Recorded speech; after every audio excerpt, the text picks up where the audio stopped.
시청자 여러분 반갑습니다. 사랑과 감동이 넘치는 방송 생생토크입니다. 생생토크 진행을 맡은 하수진입니다. 오늘 토크를 같이 해주기로 나오신 패널을 소개하도록 하겠습니다. 안기영 동아시아 연구소 소장님 나오셨습니다. 신종철 행정학 박사님 나오셨습니다. 예, 일반 시민으로 참여하신 이명숙 씨 나오셨습니다. 예, 요즘 노래 왜왜왜로 한참 인기를 얻고 계신 박일준 선생님 나오셨습니다. 안녕하세요.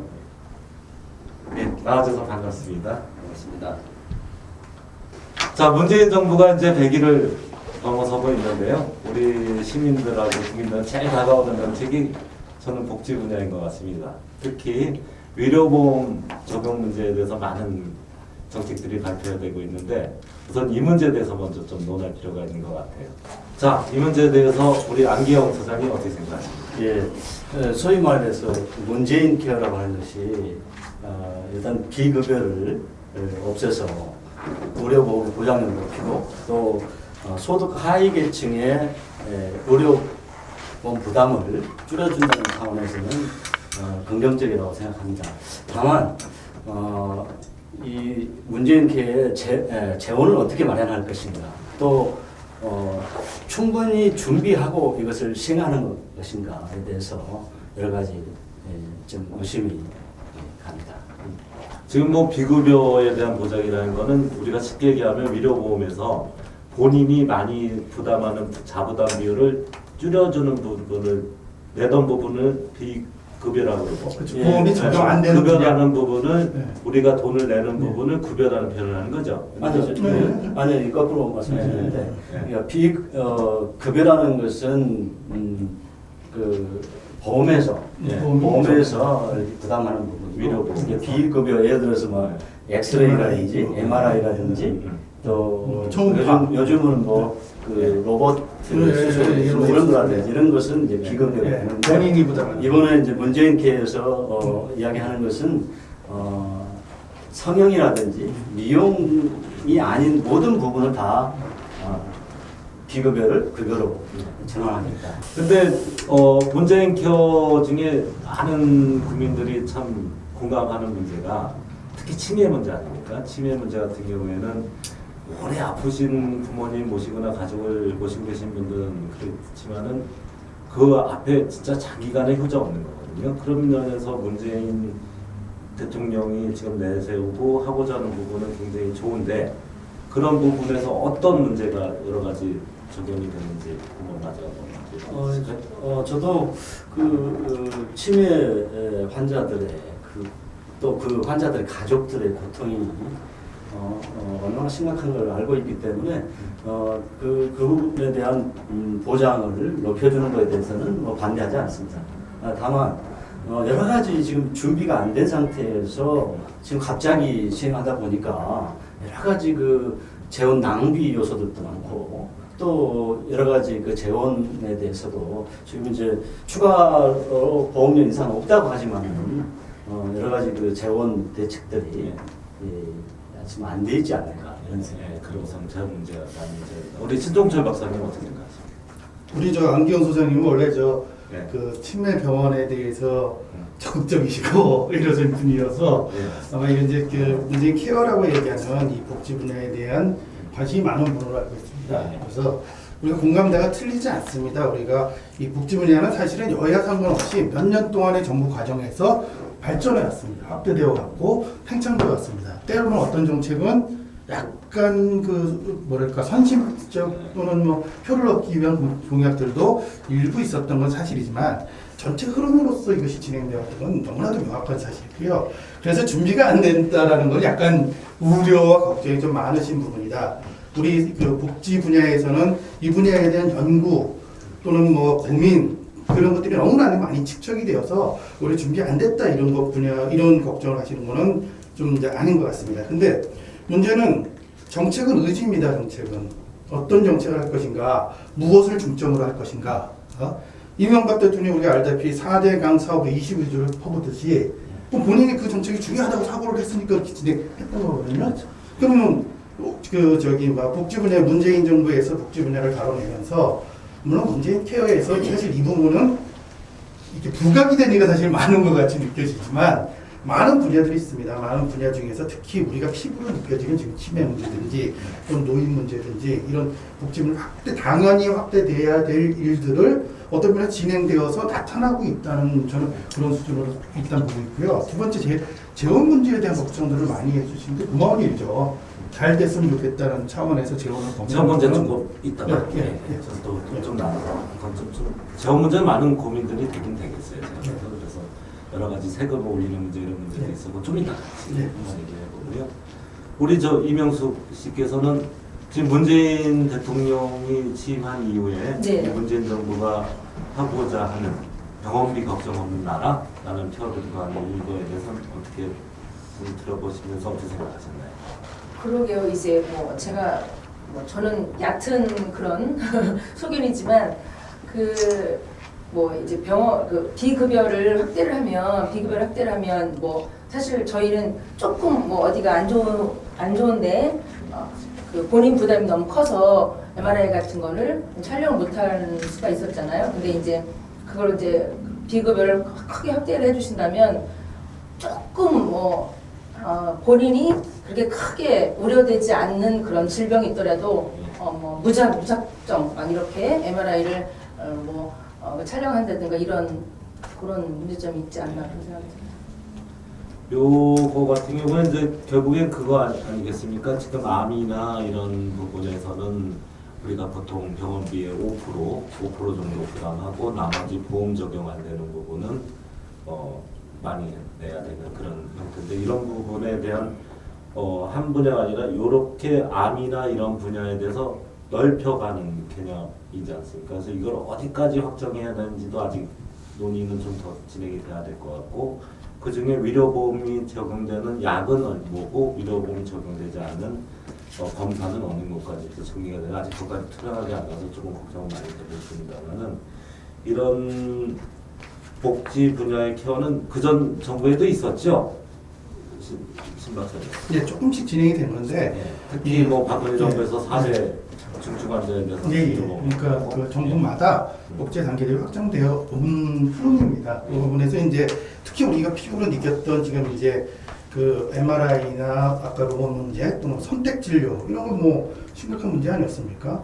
받기 원하지 않아도 특진 이래가지고 돈을 더 내야 되는 문제들이 있었고 또는 병실 6인실 들어가려고 애를 써도 2인실부터 들어가서 추가로 부담하는 본인 부담이 컸던 것도 사실 아닙니까? 이런 문제. 그 다음에 간호와 간병이 통합되는 문제.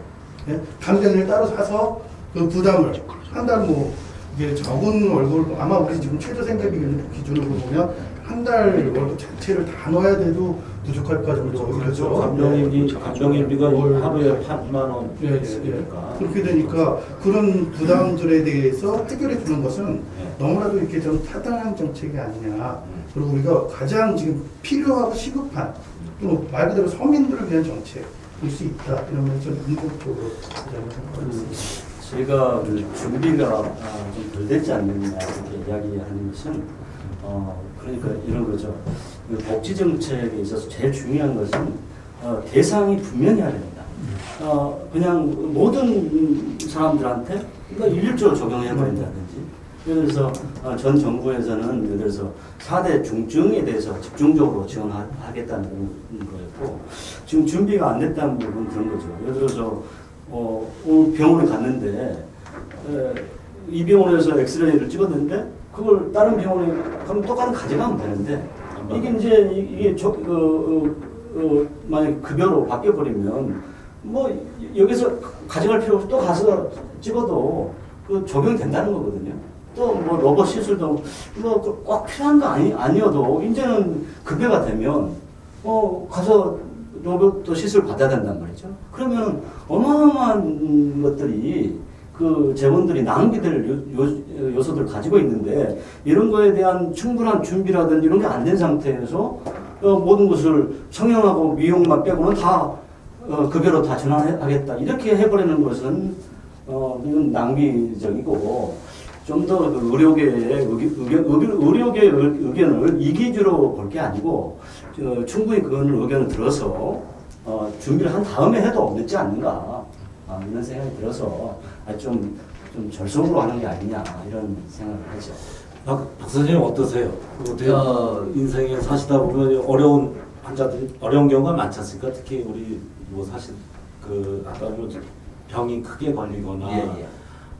그런 부분이 있을 때 안타까운 분도 많이 보고 있을 텐데 이 정책에 대해서 어떻게 보십니까? 저는 제가 이제 아파가서 알거든요. 예. 아파가서 아는데 의료보험 혜택을 많이 받았습니다. 예. 받아본 사람 중에 하나인데 지금 이제 이런 복지나 이런 거를 저는 잘 문외한입니다. 사실 노래만 할 줄 알았지 제가 무슨 뭐 그냥 뉴스만 보는 정도인데 선심성이 좀 많이 있는 것 같은 그런 기분이 좀 들어요.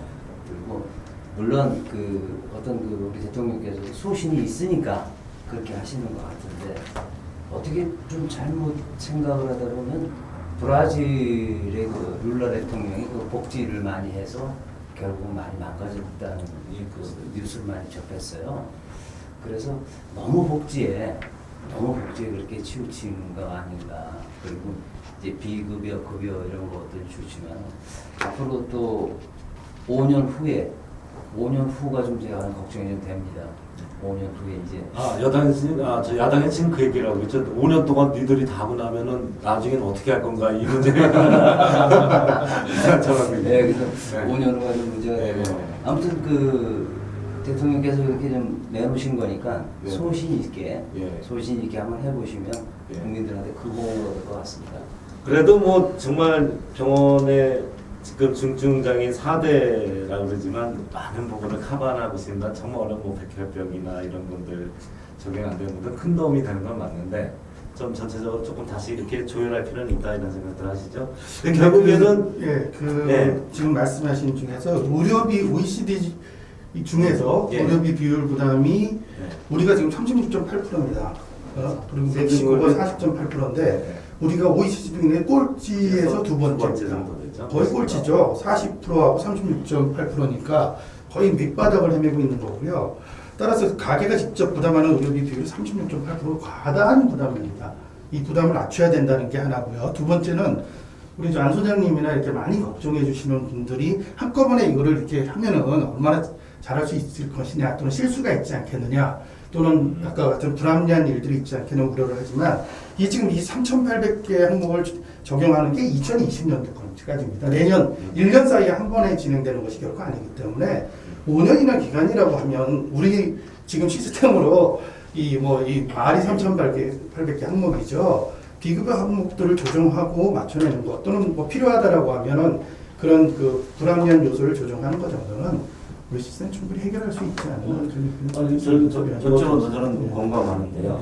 이거 우리 신 박사님 말씀대로 이걸 예를 할 것인가 비급여로 할 것인가 이런 거에 대해서 충분히 의료계하고 협의하고 해도 늦지 않는다는 거죠. 근데 예를 들어서 위험하고 성형 빼놓고는 무조건 다 급여로 다 전환시키겠다 이렇게 대통령께 발표해버리면 그 논의도 어렵고 대통령이 가이드라인을 딱 그어버리면 논의도 어렵고 그러지 않겠습니까? 그래서 여러 가지 그 의료계 의견을 듣고 전문가 의견을 듣고 해서 이 복지라는 것은 문재인 정권 5년만 하는 게 아니거든요. 앞으로 계속 해야 되고 또 이런 부담이 있으면 이건 또 젊은 세대들이 또 우리 미래에도 이걸 부담을 해야 되는 거기 때문에 우리 사회적 합의가 필요하다는 거죠. 이런 복지 부분은. 그래서 충분히 이렇게 협의해서 이렇게 3개월 만에 안 해도 충분히 협의해서 우리 신 박사님 말씀대로 충분히 협의해 가면서 제도를 마련하는 것이 바람직하지 않은가 생각합니다. 결국에는 좋은 정책은 많이 하고 많이 넓혀갈수록 좋은 국민의 혜택이 많이 가는 경우인데 결국 이게 재원의 한계, 그 다음에 정책적인 수혜를 혜택을 받아야 되는 사람과 조금 여유가 있는 사람, 좀 덜 받아야 되는 사람, 아니면 아주 어려운 사람에 대한 조금 더 많은 지원 이런 부분에 대한 분류 체계나 그에 대한 체계 자체가 제대로 형성되지 않고 얘기가 진행되어서 좀 이런 논란이 많은 것 같아요. 근데 이제 결국에는 돈 문제죠. 그렇죠? 근데 지금 이거를 하는데 한 30조 정도 들어간다는 거 아닙니까? 그럼 30조라면은 엄청나게 큰 재원이고 특히 여기에만 돈을 다 쏟아넣은 부분인데 그럼 여기다 30조를 넣으면 30조의 현재 상태의 수익에서 30조를 넣으면 다른 분야는 포기해야 되는 문제가 또 발생이 되고 아니면 30조를 다른 데서 더 많이 걷었는데 그 걷는 대상이 국민이 되는 거거든요. 그 국민의 입장에서 내가 이런 선택을 해야죠. 내가 국민인데 내가 조금 더 보편화되고 당연한 권리인 국가로부터의 보호를 더 많이 받고 위로 지원을 더 많이 받고자 세금을 내겠냐? 이 문제가 가장 첫 번째인 것 같아요. 그래도 어떻게 생각하세요? 이명수 선생 세금 좀 더 내실래요? 진짜 정부가 네. 진짜 정부가 병원비 때문에 걱정 없고 어떤 병이 걸리든 국가에서 간병 지원까지 전부 해준 나라가 된다. 그럼 나는 세금을 더 내야 되겠다. 어떠세요? 그런 관점으로. 저 개인 생각은 네. 세금을 더 내는 건 원치 않죠. 왜? 네. 그 왜 안 될까요? 복지라는 건 아무래도 선택적 복지가 아무래도 저희한테는 네. 그러니까 복지를 네. 혜택을 누릴 수 있는 사람한테는 누리고 네. 복지 혜택을 좀 덜 누릴 사람한테는 예. 좀 차등을 줬으면 좋지 않나 이런 생각이 듭니다. 네. 그러니까 좀 그 재원 확보하려면 우선 이제 아까 말씀하셨다시피 뭐 세수 확보를 해야 되는데 어려운 사람하고 좀 부가 있는 사람하고 똑같이 모든 걸 똑같이 한다는 건 조금 무리가 되는 것 같습니다. 근데 그 세금을 확보하는 문제도 그렇지만 현재 있는 돈을 아껴 쓰는 부분을 또 더 먼저 쓰면 좋겠다는 거죠. 그렇죠. 근데 사실은 세금을 내도 정부가 좀 잘 쓰면 좀 덜 아까운데 사실 좀 신뢰가 떨어져서 이 세금이 과연 잘 쓰고 있는가 하는 고민도 같이 들어가는 것 같아요. 말씀하시는 거지. 그렇지 않습니까? 그렇습니다. 근데 지금 보면은 이 재정 확보 문제는 굉장히 심각한 문제이긴 한데 그 재정이라는 게 결국은 누구한테 덜 거둔 돈을 많이 걷거나 아니면 있는 분한테 돈 쓰는 거였는데 이 부분의 대책이 지금 문재인 정부 한 30조 정도 든다고 합니다. 그래서 나온 게 아까 우리 이명수 씨가 편처럼 그러면 우선 국민 전체보다 법인세 부분에 조금 많이 매출이 높은 데부터 법인세를 좀 증액을 해서 지금 각종 정부와 새로운 각종 정부 대한민국이 다 이렇게 조금 변하는데 들어가는 재원을 확보하고자 해서 법인세 조정 논쟁이 좀 많잖아요. 그거와 관련해서 같이 한번 이번 신정철 박사님 한번 먼저 얘기해 일단 그 30조라는 게 한 번에 30조가 들어가는 게 일단 아닙니다. 그렇죠? 예? 2022년까지 30조가 들어간다. 그러면 연한 6조 이런 정도가 들어가는 거죠. 이제 우리가 그 정부 예산에서 예산 부담이 늘어나는 건 사실이지만 갑자기 30조 그러니까 갑자기 30조를 갑자기 확보해야 되는구나 이런 개념으로 받아들일 수 있는 우려가 좀 있습니다. 그래서 굉장히 정리하고요. 두 번째는 그 예산은 공평하게 쓰이지 않습니다. 예산은 그 정책 의지가 강한 부분에 쓰이는 건 뭐 여기 너무나도 잘 아시다시피 만약에 이 케어가 정책의 중심 과제라고 하면 당연히 그 예산이 거기에 집중되는 거겠죠. 그러니까 예산의 우선순위라는 차원에서도 이 부분은 조절 조율이 가능하다. 그러니까 정부 예산 내에서 뭐 복지는 꼭 10조만 써야 되고 건설 10조 이런 거 아니거든요. 그러니까 이 지금 무엇보다도 중요하게 우리 중산층이나 서민들의 삶의 문제를 고려할 때 의료 문제를 해결하는 게 핵심이다라고 하면 당연히 그게 뭐 6조가 아니라 10조라도 될 수 있죠. 그래서 정책은 선택적이라는 예산을 바로 선택적이라는 점을 하나 지적하고 싶고요. 두 번째는 그 실제로 지금 있는 건강기금과 정부 예산 이런 거를 활용한다라고 하면 지금 그 어저께 그 지금 장관께서는 아예 그 증세에 대한 고민을 하지 않는다라고 발표를 하고 있어요. 네? 기재부나 이 정부에서는 증세를 하지 않아도 이 문제를 감당할 수 있다라고 재정을 그렇게 파악하고 있는 것 같습니다. 그런 측면에서 볼 때 수 없는 복지가 이 지금 전체 말고 지금 케어 문제와 케어 중심으로 문제죠. 해서 얘기하기 어렵고요. 근데 그걸 넘어서서 증세 문제로 간다라고 하면 증세 문제는 우리 앞으로의 우리의 복지의 틀, 우리 세금의 틀, 이 문제에 대한 근본적인 문제를 고민해야 됩니다. 그러니까 중증세하고 그런 복지 틀로 갈 거냐, 아니면 복지를 여전히 축소하고 저세금으로 갈 거냐의 문제로 가야 되는 거거든요. 그래서 이건 조금 논의하고 별개가 되는 거, 확대되는 것 같아서 우리 저는 저 이런 정도 예. 말씀. 우리 박 선생님. 네. 지금 뭐 계속 건강보험 얘기하면서 돈 얘기하고 있는데 결국에는 이 돈을 갖고 하는데 이렇게까지 많이 투자를 진짜 해야 되나요? 저 아까도 얘기하던 글쎄 저는 그 억소리는 좀 많이 들어봤는데 예. 이 조소리를 들으니까 네, 발음은 좀 그러네요. 예, 조가 근데 지금 뭐 50조 뭐 몇십조 이러니까 그러니까 우리가 상상을 못하는 거예요 사실은. 근데 이제 제가도 아까도 말씀드렸지만 이게 사실 소신이 있어야 되는 거거든요. 그렇죠. 예, 물론 잘 소신이 있어서 나가면 좋지만은 이거는 뭐 제가 볼 때는 선심성인 것 같아요. 선심성이고, 예, 물론 다 그 돈이 다 재원이 되니까 다 그렇게 하신다고 하는데 그게 뭐 1, 2년 거쳐서 하는 게 아니라 몇 년 거쳐서 하는 건 사실 어떻게 보면은 우리 그 국민 입장에서는 참 좋아요.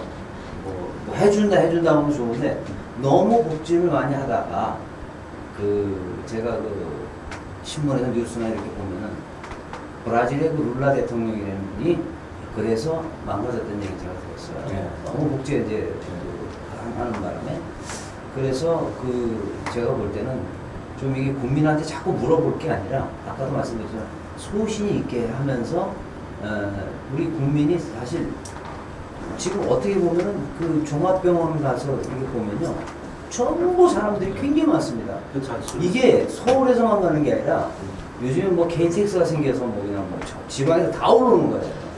하다못해 어르신들 뭐 감기에 그냥 무조건 병원 가시고 큰 병원 가시면 무조건 작은 병원 안 가시고 그 이렇게 하다 보니까 이게 좀 무질서한 게좀된 것 같아요. 그래서 제가 볼 때는 좀 5년 아니래도 좀 잘 하셔가지고 잘 하셔서 국민한테 물어볼 게 아니라 진짜 자기 소신 있게 하는 게 좋은 것 같습니다.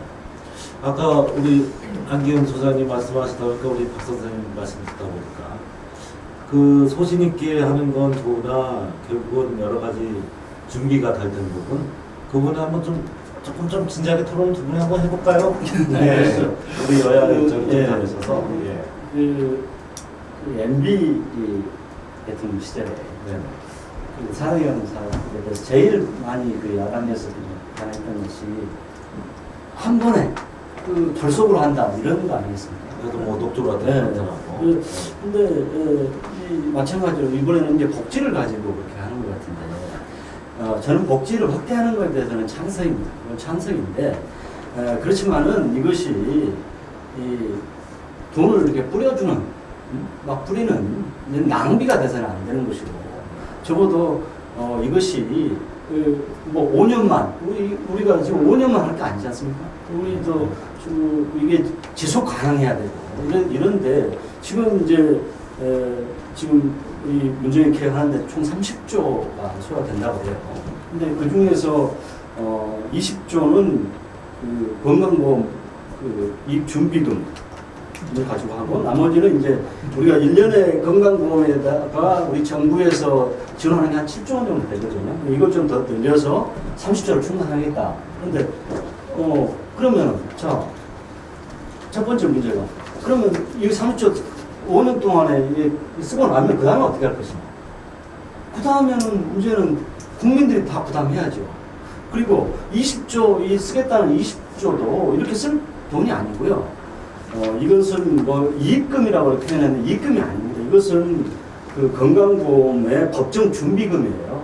지금 우리 건강보험도 지금 우리가 계속 그 재정에서 메꿔주고 있지만은 내후년은 계속 적자가 우리가 이제 노령화되고 있지 않습니까? 이제 노령화되면서 이 건강보험 지출이 계속 늘어나게 돼 있어요. 이걸 준비해놓은 준비금인데 이걸 써버리겠다 20조를 이렇게 하는 것은 그건 그 다음에는 어떻게 할 것이냐 이런 대책도 없고 그 다음에 쓸 돈을 써서는 안 되는 돈을 여기다 써버리겠다 5년 동안에 이렇게 하는 것은 정말 그야말로 populism이 아닌가. 제가 볼 때는요.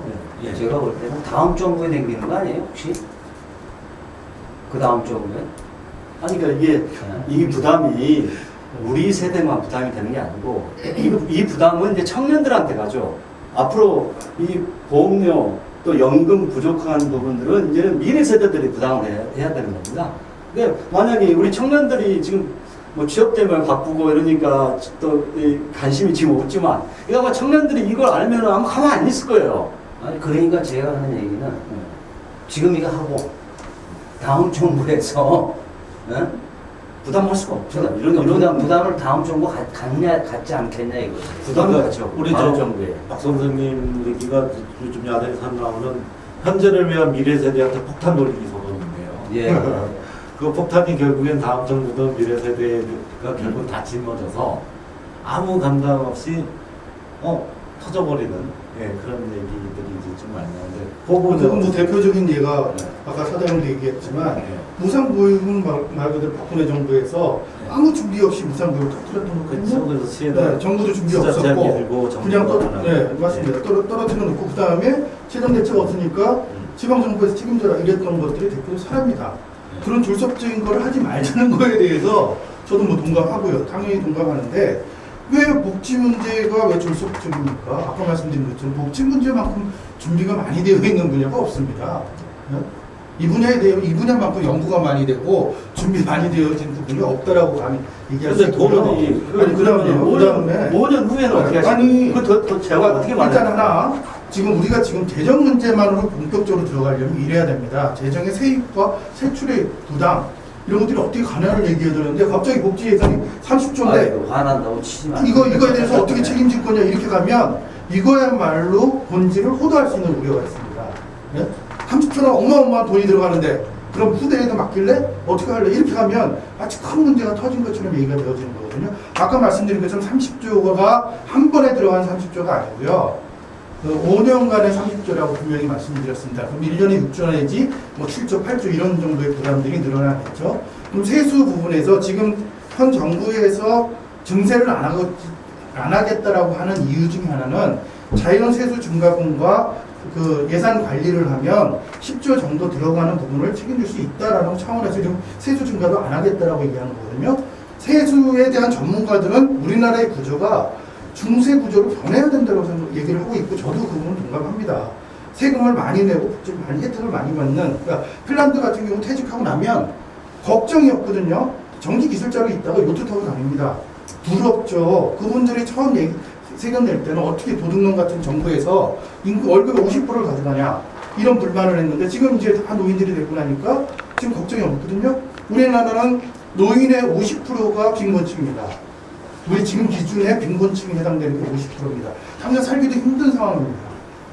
이런 문제들 속에서 다음 세대에 넘기는 게 아니라 기본적으로 국민들이 부담되어지는 부분들을 해결해내는 거 이게 얼마나 정책적으로 중요하고 근데 여기서 가지고 있는 건데 아니 주관사님 자꾸 그 애국 이야기 하시고 핀란드 이야기 하시는데 핀란드 저도 가서 봤습니다만 핀란드 인구 500만 명의 나라입니다. 그리고 거기 그 나무 뭐 이런 목재 이런 것들이 자원들이 엄청난 나라예요. 그런 나라하고 비교를 할 수는 없다는 생각이 들고 지금 재원 대책이 지금 이 30조 중에서 20조를 그 준비금으로 쓰겠다는 거 아닙니까? 이것은 미래 이 건강보험 적자 나는 것을 대비해 놓은 돈인데 이걸 써버리고 나는 세금은 더 안 걷겠다. 그건 맞죠. 그건 세금을 건다고 하면 국민들이 가만히 있겠습니까? 그러니까 세금은 지금 더 안 걷겠다는 건 맞는데 지금 미래에 지금 건강보험 그 적자 날 부분을 대비해서 지금 준비금을 쌓아놓은 20조를 그냥 5년 동안 써버리겠다. 이것도 잘못이고 만약에 쓴 다음에 그러면은 이 이익준비금을 쓴 20조 그 다음에 그 5년 후에 이런 이 수조식들의 이 부담들을 그 뒤에는 어떻게 할 것이냐 대책이 뭐냐. 그러니까요. 그 부분에 대한 거는 예산 구조상에서 자연증가분과 예산 조율을 통해서 가능하다고 보고 있는데 이게 뭐가 잘못됐죠? 자, 그러면 그 부분은 뭐 이제 향후에 세금이 필요하냐? 증세 없는 복지가 가능한가? 뭐 유승민 한때 어느 당의 대선 후보가 쫓겨나기 다음에 다른 당도 말했습니다. 증세 없는 복지가 가능한가 보다 조금 더 중요한 거는 지금 현재 우리가 이 국민 이 문재인 케어 문제 나오면서 담배세라기 위해서 담배값을 인상해서 국민 건강에 기여하는 부분을 많이 늘어났다. 5조에서 10조 정도 늘어나서 이 부분을 청와대가 같이 얘기가 나오고 있거든요. 결국은 돈은 부족한 건 맞는 것 같아요. 그래서 돈은 부족한데 담배값을 인상을 하면서 이 문제들도 같이 나오는데 거기까지 같이 한번 보죠. 문 선생님 어떻게 담배 펴세요? 예, 저는 핍니다. 예, 어떻게 담배 당당하게 피우는 거 핍니다. 없거든요. 네, 당당하게 핍니다. 요즘에는 숫자는 담배 안 피는데. 담배세를 근데 사람이 또 그렇잖아요. 예. 줬다가 뺏는 건 굉장히 싫은 거 아닙니까 이게. 예. 줬다가 뺏는 거 싫은 건데 저도 이제 뭐 보면 외국도 많이 다니고 하다 보니까 담배값이 우리나라 굉장히 쌌었어요. 뭐 2,500원 사실 2,500원 뭐 그건 뭐 물론 서민들이 피는 쪽이 더 많으니까. 근데 뭐 인건만 가도 우리나라 지금 담배 4,500원 비슷합니다. 비슷한 미국 같은 경우 8,000원, 12,000원 막 이렇게 가는데 왜 줬다가 뺐냐 이거지. 그걸 예를 들어서 뭐 여당에서 옛날에 그 부여당에서 뭐 담배값을 올렸다가 지금 다시 담배값을 내리자고 그러니 그러면 담배값을 내리자고 해놓고 보니까 사람들이 담배 더 피더라 이거예요. 담배값 그렇죠. 올려놓고 나서 더 피더라 이거야. 그럼 그 나머지 담배값이고 얼마가 이익이 나는지 잘 모르겠습니다만 그 담배에 대해서는 제가 볼 때는 좀 담배값을 좀 내리는 게 좀 좋지 않을까. 다시 원위치로. 그 서민을 생각해서는 원위치를 해가지고 지금까지 복지도 이렇게 해오고 뭐 앞으로 뭐 이렇게 뭐 많이 뭐 돈 남는 거 가지고 한다지만 담배값도 다시 원위치를 내려서 서민을 위해서 그것도 한번 이벤트를 했으면 좋겠어요. 제 생각에. 야, 이거 뭐 그 요즘에 자기들이 할 때는 올리고 시커 올리더니 이제 여기서 더 높다, 저기서 더 높다 하니까 이제 그거는 또 덜어 내리자 뭐 이런 얘기들도 많이 나오는데 어떠세요? 가정에 어떻게 담배 피시는 분이 좀 계신가요? 아주 있죠. 아들도 피우고 네. 남편도 그래서 피우고 어떻게 가정 생활하는데 담배가 꽤 하루에 한 갑 정도 핀다고요? 하루에 2갑을 피니까요. 계산을 해보니까 와, 예, 금방 하루에 맞추는데? 2갑 네. 피니까 이거 한 뭐 달에 30만 원 정도 올라갔네요. 네. 네.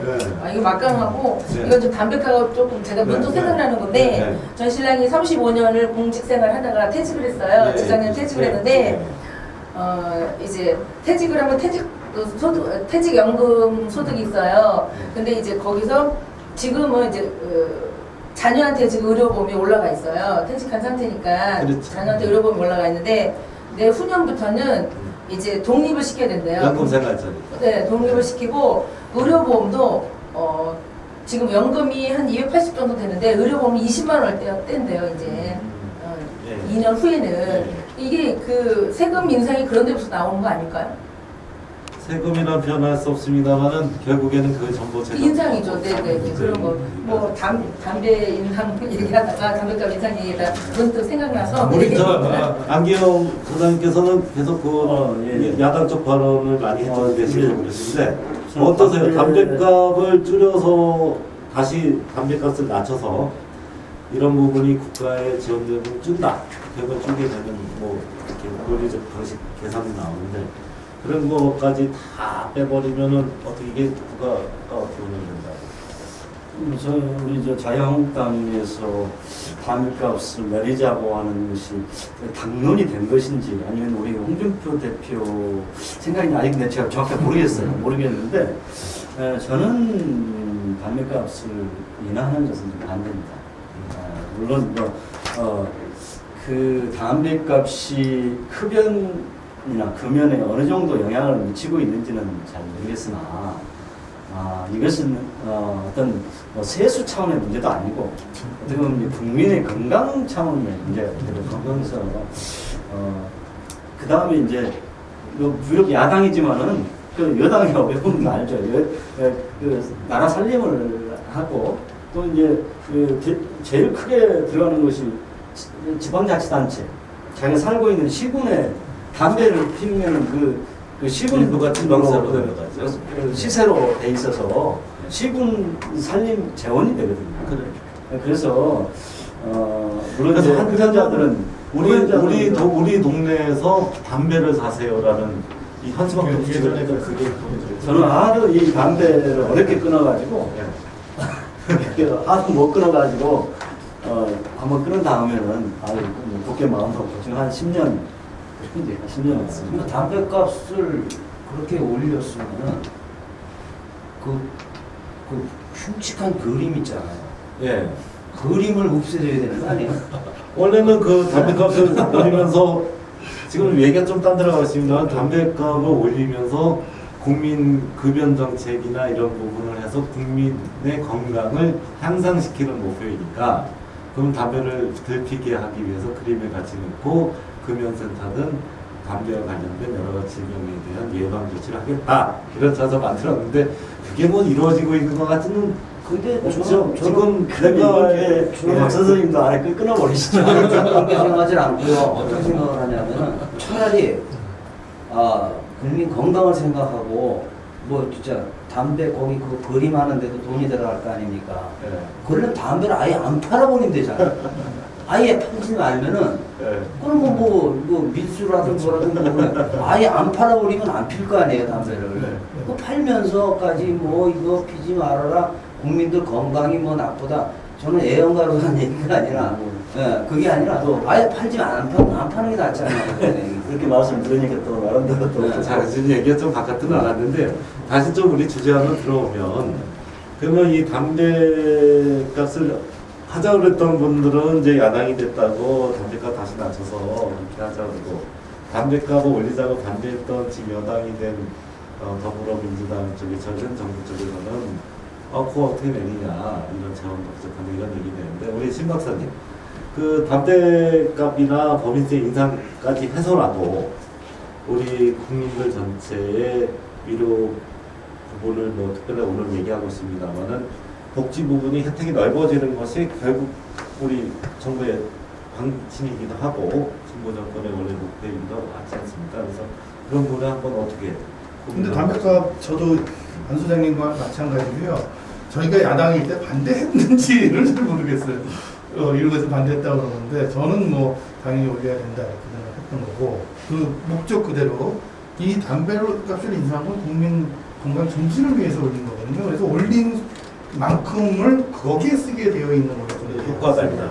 예, 아니 그 올린 돈을 이 목적세로 그걸 걷었잖아요. 걷어서 얻은 걸 가지고서 국민 건강 증진에다 쓰게 돼 있는 걸로 알고 있는데 만약에 그렇게 안 썼더라면 이 자체가 잘못된 거죠. 국민 건강 증진을 위해 써야지. 이 지금 5조 되나요? 5조 예, 그게 뭐 이걸 가지고서 지금 복지에 쓰냐 어찌에 쓰냐라는 거는 논란부터가 잘못되어 있습니다. 이거를 여기에서 걷어서 얻은 수익은 담배 금연 정책이나 하여튼 담배와 관련된 건강 부분에 쓰는 거예요. 네. 그래서 이거는 그거 연관시키지 말아야 되는 거죠. 자, 그러면 우리 이제 시간의 한계가 있어서 이제 조금 정리 좀 해봐야 될 것 같아요. 지금 대한민국이 앞으로 쭉 나가는 방향에 있어서 어느 방향으로 나가냐? 한때는 선택적 복지인가 보편적 복지인가 한때 그 논란의 최고심이 무상급식 문제로 이제 복지가 어느 날 들어왔고 그다음에 이제 박근혜 정부가 들어오면서 시작된 여러 가지 복지의 상대 폭이 굉장히 넓어지면서 지금은 이제는 아예 복지 문제가 대한민국에 이렇게 핫 이슈가 되는 것이 아직 역사에 처음 많이 등장하고 있는데 이런 부분에 있어서 문재인 정부가 이제 막 시작해서 지금 제가 보기에도 어떤 부분은 어떻게 큰 그림은 제시하고 있으나 작은 하나의 세부 내용들은 잘 정리가 안 되고 있는 것 같은데 우리 국민들이 바라보는 입장에서 어떨 때 보면 저게 좋은 것 같기도 하고 어떨 때 보면 이 아저씨들이 뭔 얘기를 하는 건지 이해할 수가 없고 어떨 때 보면 나는 이게 필요한데 실제로 가서 혜택 받는다고 가서 보니까 내가 필요한 건 없고 다른 부분만 지원해주는 엉뚱한 정책적 현상 그다음에 실행 현상이 나타나는데 그 부분에서 이제 마무리를 한 번씩 좀 하면서 좀 정리할 필요가 있는 것 같아요. 우선은 우리 안기영 소장님 우리 대한민국 정부가 이제 새롭게 탄생을 해서 문재인 정부가 탄생을 했는데 이런 복지 부분이나 위로보험 부분에서 어떤 방향이 가장 적합한지 한 번씩 좀 예. 복지로 뭐 무상급식, 또 무상의료 하다가 망한 나라가 지금 베네수엘라죠. 또 공무원 제일 쉬운 것이 공무원 늘리는 거거든요. 그냥 뭐 그 세금 걷어서 공무원 늘려주면 되니까. 그건 저도 할 수 있어요. 저도 할 수 있어요. 예. 아주 쉬운 거예요. 이렇게 하다가 망한 나라가 그랬습니다. 예. 네? 그래서 이렇게 안 하려면 어떻게 해야 되느냐.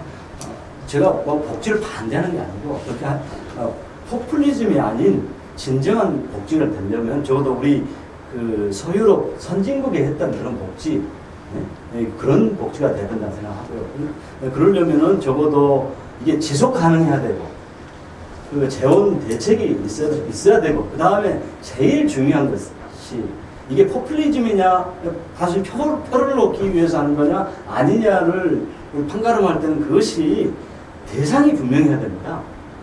무조건 다 막 나눠주고 뭐 그냥 안 찍어도 되는 MRI 찍고 뭐 필요 없는 로봇 이렇게 해서 낭비되는 게 아니고 정말 필요한 사람들한테 되게 분명하게 가야 된다. 근데 그러려면은 정말로 충분한 준비와 이런 걸 거쳐서 해도 있지 않다. 그러니까 우리 진 박사님 말씀대로 뭐 이게 뭐 5년만 할 게 아니니까 적어도 충분한 준비를 거쳐서 이렇게 시행을 했으면 좋겠다는 게 제 생각입니다. 우리 이명숙 씨께서는 어떻게 보셨어요? 네, 그 대통령께서 그 복지 정책으로 국공립 어린이집 확대를 하신다고 말씀을 하셨어요. 그래서 지금 보니까 지금 국공립 어린이집이 지금 현재 2% 정도밖에 안 되거든요. 근데 이제 뭐 12% 정도로 늘리신다고 말씀을 하셨더라고요. 근데 이제 그 지금 현재 민간 어린이집이 국공립보다 80%가 민간 어린이집이에요. 근데 이제 민간 어린이집을 이렇게 그러니까 수용을 한다는 거죠. 민간 어린이집을 다 수용을 해서 국공립을 만든다고 그렇게 말씀을 하셨는데 그게 지금 민간 어린이집을 수용해서 국공립을 더 늘리는 거는 좀 지금 현재 될 수가 없는 상황이고 그다음에 이제 현재 교사들이 보육교사들이 굉장히 처우가 약해요. 처우가 약해서 좀 최저임금에서 이제 작년부터 조금 오르긴 했는데 거의 최저임금을 받고 있어요. 그래서 국공립 어린이집을 늘리는 게 우선이 아니고 우선 민간 어린이집 보육교사들 처우부터 좀 개선을 해주셨으면 좋겠다는 이런 주위의 젊은 엄마들의 바람입니다. 우리 문제 좀 할 일이 많네요. 지금 복지 문제에서 그냥 어린이집부터 넘어왔는데 우리 참 많은 것 같습니다. 우리 박일준 선생님께서는 지금 앞으로 우리 대한민국이 좀 이렇게 제대로 된 나라 자기 케어 의료인 정부가 태어날 때 캐치프레이즈였던 나라다운 나라, 정말 국민이 살기 좋은 나라다운 나라, 그런 것들이 어디서 좀 이루어져서 이렇게 같이 있거든요. 마무리 말씀 부탁드립니다. 저는 다 같이 가야 될 것 같아요. 다 같이 가야 되는 게 이제 뭐냐 같으면 사실 이제 저희들 얘기를 하자면 지금 요즘에 이제 한참 다문화 대세 다문화. 근데 저는 이 다문화라는 수식어도 싫어요, 사실은. 왜 거기에 다문화가 들어가 있는지. 그렇죠, 다문화. 대한민국 사람인데. 저 같은 경우는 옛날에 혼혈이라고 했지 않습니까? 혼혈, 순혈 뭐 이런 거 따지기 전 그걸 따지고 나서 또 그런 게 또 왔었고 이 복지를 보다 보면 좀 우리나라가 어떻게 돼서 지금까지 왔는가를 아마 잘 생각을 해보시면은 자 지금 제 나이 또래 정도 되면은 거의 지금 60대 이상 된 사람들이 이제 6.25 전후로 이렇게 사람들이 남아 있어요. 이 사람들이 지금 저희들 이제 몇 명 빼놓고는 굉장히 어렵습니다. 무지하게 어렵습니다. 아파트 경비하시는 분들이 지금 저기 다 있지만 그분들도 좀 신경 좀 많이 써줬으면 좋겠습니다. 왜 그러냐면 그분들이 전쟁 유교 씨앗인데 그거를 저희들이 이제 저만은 이제 알고 있지만은 나머지 분들은 이제 모르시는 분들이 많이 계시고 특히 저희 분야에서 이제 대한민국에서 그래도 음악하면은 대중가요인데 대중가요에 좀 많이 신경을 좀 써줬으면 좋겠습니다. 특히 지금 트로트가 굉장히 많이 지금 침체돼 있습니다. 침체돼 있고 이 전 정부에서 트로트의 방송하는 프로그램을 없앴어요. 트로트 프로그램을 없애버렸어요. 아예. 그러니까 누가 싫어한 건지 잘 모르겠어요. 누가 싫어한 건지, 최순실이가 싫어한 건지, 박근혜가 싫어한 건지, 난 누가 싫어한 건지 모르겠지만 일단 그 트롯 프로를 좀 정통성 있는 우리가 대한민국 음악을 조금 더 신경 써주시고 다 같이 갑시다. 다 같이 갑시다. 제 얘기는 그걸로 마무리하겠습니다. 우리 신 박사님 어떻게 예. 마무리 겸 예, 예. 우리 문재인 정부의 복지 문제가 또 마무리 주셨습니다. 많은 분들이 걱정해 주시는 분들, 그러니까 우리가 지향하는 것과 걱정해 주시는 것과 사실 충돌하지 않을 것 같습니다. 그 걱정하는 내용들을 같이 고민하고 공유해 나가면 이게 과정적으로 잘 해 나가고 그러나 때로는 또는 이게 어떤 게 부족하구나 무엇을 보충해야 될 것인가 이런 차원의 정책 과정이 같이 진행됐으면 좋겠다고 생각하고요. 물론 뭐 아까 이제 대표적으로 우리가 문재인 케어라고 얘기되어지는 부분과 그걸 중점으로 얘기하다 보니까 노인 문제 또는 뭐 아동 문제, 청소년 문제 여러 가지 문제를 포괄적으로 다루지는 못했습니다. 그런데 지금 청와대 100대 과제 속에 국정 과제로 세운 속에서는 노인, 아동, 청소년, 문화 문제까지 포함해서요. 그것들이 과제별로 세워져 있고요. 그 부분에 구체적인 그 목표와 그 기대 효과까지 지금 제시하고 있는 상황입니다. 이 100대 과제는 방업 일본가를 통해서 국민여론도 수렴해보고 여러 가지 과정들을 거쳐서 같이 고민하고 있는 내용들이거든요. 물론 야당이 건강하게 문제를 제기한다라고 하면 여당이 문제를 받아야 된다고 같이 받고 고민하고 장을 열면 정말 국민들이 판단하지 않겠습니까? 정말 베네수엘라라는 룰라처럼 뭐 그런 문제로 갈 거냐? 아니면 아니구나 그런 사례를 보면서 이 정부가 잘 준비하고 거냐? 잘 준비하고 있느냐 이렇게 보여질 거라고 보고요. 그거는 여당 책임이라고 봅니다. 여당이 이런 정책 집행 과정들을 분명하게 투명하게 보여서 국민들이 이렇게 걱정하시지 않도록 신뢰받도록 할 수 있는 노력을 더 해야 되겠구나 이런 생각을 좀 다시 해보고 있습니다. 마지막으로 한 말씀만 먼저 한번 해주시죠. 예. 적어도 우리 이 국가를 생각하고 또 미래를 생각한다고 하면 지금같이 이렇게 뭘 해주겠다. 지금 해주겠다는 것들이 지금 산타클로스 할아버지가 이렇게 나눠주는 것처럼 다 이거 해주고 뭐 경사도 월급도 올려주고 뭐 다 해주겠다 지금 다 해주겠다는데 국민들한테 우리가 좀 고통을 분담을 하자. 우리가 좀 이건 좀 참자. 당신들 좀 줄이자. 우리 중소기업 임금 낮은 중소기업 근로자들 위해서 대기업 근로자들 월급 많이 받는 사람들을 좀 줄이자. 또 지금 이제 공무원 연금, 군인 연금 다 지금 어렵지 않습니까? 지난 정부 때 그래도 이 연금 개혁을 해서 그래도 많이 현실화 시켰는데 좀 더 내고 덜 받고 이게 얼마나 어려운 작업입니까? 근데 국민들한테 우리 좀 고통 감내합시다. 이런 걸 안 하고 또 지금 국민연금도 2053년 되면 국민연금도 다 고갈게 돼 있어요. 그러면 이것은 어떻게 할 것인가? 우리가 좀 더 냅시다. 이 국민들한테 이렇게 호소하고 이건 안 하고 전부 다 뭐 해줄게 이렇게만 하는 것은 진정한 우리 국가를 위해서 그건 진정한 리더십 아니다. 그래서 좀 국민들한테 좀 고통을 좀 분담할 건 분담하고 좀 협력을 구할 건 구하고 이렇게 해서 국민을 하나로 만들어가는 걸 좀 했으면 좋겠다는 좀 바람을 가지고 있습니다. 또 5년이라는 게 굉장히 중요하거든요. 이 5년 동안에 이런 개혁들을 못해놓으면 안 되는데 이런 개혁은 안 하고 그냥 포퓰리즘식으로 나눠주겠다고만 하는 것은 국가를 위해서 바람직하지 않다. 예. 자, 그러면 지금 이렇게 토론 시간이 거의 다 돼서 마무리하겠습니다. 예, 시청자 여러분 생생 토크 이것으로 마무리 짓도록 하겠습니다. 여러 패널들께서 참 여러 가지 국민에 대한 우려와 걱정, 그다음 문재인 정부의 여러 가지 기대에 대해서 많이 얘기해 주셔서 감사합니다. 이제 마치면서 우리 박일준 선생님의 놀아봅시다. 대한민국 국민이 정말 신명나게 놀아보는 그런 노래 한 곡 들으면서 이 프로를 마치도록 하겠습니다. 감사합니다.